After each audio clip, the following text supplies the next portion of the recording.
George was a rich man who lived in a village. He owned a large farm where he grew wheat. He had one son, Daniel. Daniel had married a poor girl named Lisa. But George had never accepted their marriage.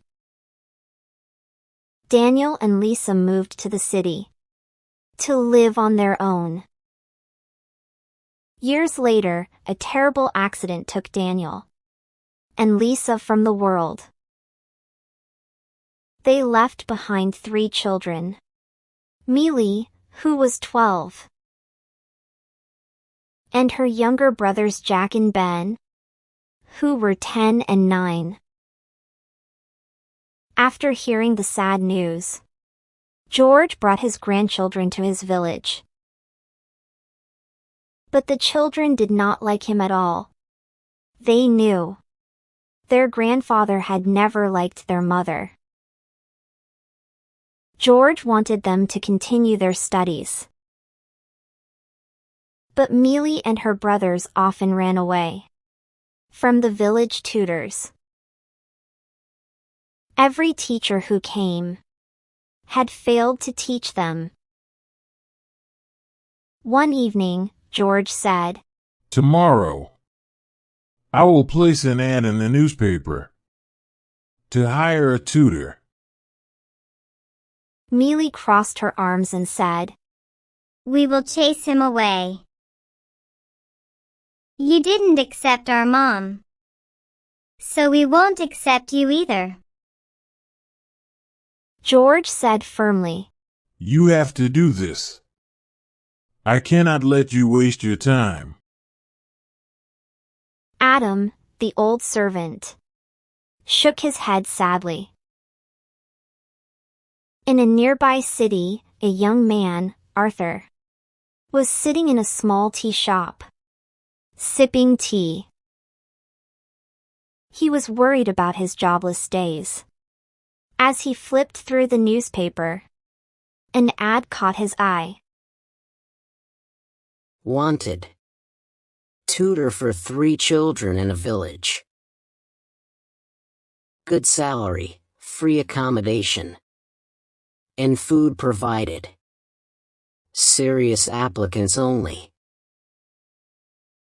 Arthur's eyes widened. Good salary, food, and a place to stay. He thought. I should try it.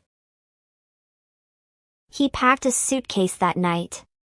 Early the next morning, he took a bus to the village. On the way, he asked a villager, "Excuse me, sir.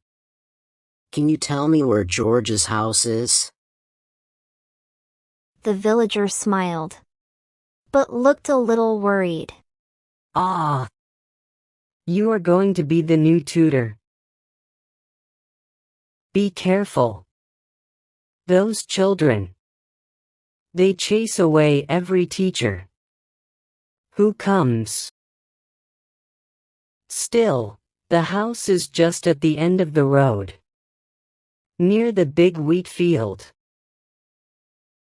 Arthur felt a little nervous. He reached George's house.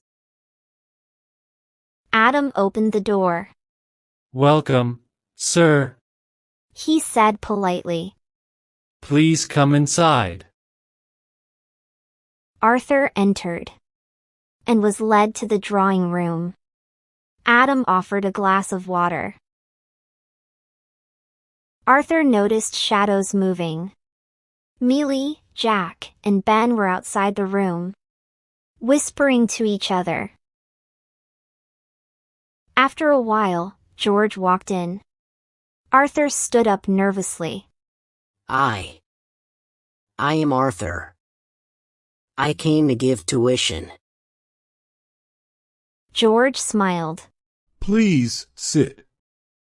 Children, come here." He called. The kids came in. "This is your new tutor." Millie crossed her arms and looked away. Jack and Ben stood silently. George smiled at Arthur. You must be tired. Go and rest. Adam then led Arthur to a cozy room. Dinner was served soon after. Rice, vegetables, lentils, butter, and fresh bread. Arthur ate well. After dinner, he slept deeply. Suddenly, Arthur woke up with a start. Ah! What is this? He shouted, feeling something cold on his arm. He jumped out of bed and saw a lizard. But as he looked closer, he realized it was a plastic lizard. Arthur rubbed his forehead. Oh no. These kids are already trying to scare me. The next morning, when he woke up, the smell of breakfast drifted up from downstairs. Adam came and said, Sir, breakfast is ready. Arthur walked to the dining room. George was sitting at the head of the table, smiling. Mealy, Jack, and Ben sat on either side. Good morning, Arthur. George said warmly. Please. Take a seat. Arthur sat down and picked up the cup of tea that was in front of him. He took a small sip, then immediately coughed.